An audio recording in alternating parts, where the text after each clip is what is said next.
Welcome to Aaradhya smart study channel. ఈరోజు trigonometry రేషియోలో 0 degrees and 90 డిగ్రీస్‌ని మనం డిరైవ్ చేద్దాం. ఇప్పుడు దానికోసం ఏబీ అనే రేని తీసుకుందాం. ఏబీ అనేది రే. అలాగే ఏసీ అనేది ఒక సెగ్మెంట్.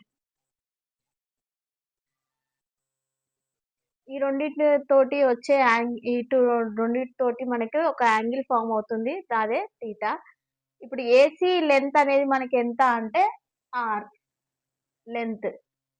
అలాగే ఇప్పుడు ఈ యాంగిల్‌ని మనము కిందికి రెడ్యూస్ చేసినప్పుడు ఏమవుతుందంటే, మనకు ఇక్కడ బి దగ్గర ఉన్న పాయింట్ అనేది బి1కి మూవ్ అవుతుంది. ఇక్కడ ఉండే యాంగిల్ అనేది కూడా మనకు తగ్గుతుంది. ఇప్పుడు సపోజ్ థీటా ఈక్వల్ టు 0 అనుకోండి. అప్పుడు ఏమవుతుంది?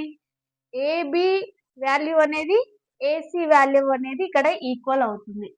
ఏబీ ఈక్వల్ టు ఏసీ అంటే ఆర్ వస్తుంది. అలాగే ఇక్కడ కూడా తగ్గించే కొద్దీ అనేది మనకేమవుతుంది? ఏ యాంగిల్ తగ్గినప్పుడు ఏమవుతుంది? దీని ఏసీ అనే సెగ్మెంట్ కూడా కిందికి మూవ్ అవుతుంది. డిక్రీజ్ అవుతుంది. ఇప్పుడు సైన్ ఏ. ఇప్పుడు యాంగిల్ సైన్ ఏ మనకు రావాలంటే ఆపోజిట్ సైడ్ బై హైపోటెన్యూస్. ఇక్కడ ఆపోజిట్ సైడ్ అనేది సైన్ 0 డిగ్రీస్ తీసుకున్నప్పుడు ఏమవుతుంది మనకు? 0 డిగ్రీస్ అనుకుంటే ఏమవుతుంది? బీసీ అనేది డిక్రీజ్ అవుతుంది. కాబట్టి దాని వాల్యూ ఎంత అవుతుంది? 0 అవుతుంది. అలాగే AB equal to AC equal to ఏమవుతుంది? ఆర్. ఈ అనేది ఇట్లా కిందికి మూవ్ చేసినప్పుడు యాంగిల్ తగ్గించినప్పుడు దీని మీదకి ఒకదాని మీదకి ఒకటి వచ్చేస్తాయి. మనకు సైన్ ఏ యాంగిల్ రావాలంటే ఏంటిది? బీసీ. బీసీ ఎంత ఇక్కడ మనకి? 0. ఏసీ ఎంత అవుతుంది మనకి? AC value are. 0/r ఏమవుతుంది? 0. అలాగే కాస్ థీటా ఈక్వల్ టు మనకేమవుతుంది? ఏబి.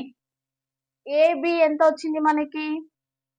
దీని ఇక్కడికి ఓవర్‌లాప్ అవుతుంది. దాని లెంత్ దీనికొస్తుంది ఆర్.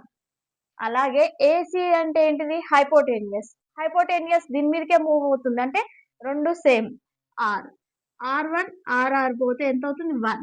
ఇప్పుడు మనకు టాన్ 0 డిగ్రీస్ ఏమవుతుంది? Sine A by cos A. మనకు సైన్ ఎంత వచ్చింది? 0. 1. 0/1 ఎంత? 0. థాంక్ యూ ఎవరైనా డౌట్స్ ఉంటే కామెంట్‌లో పోస్ట్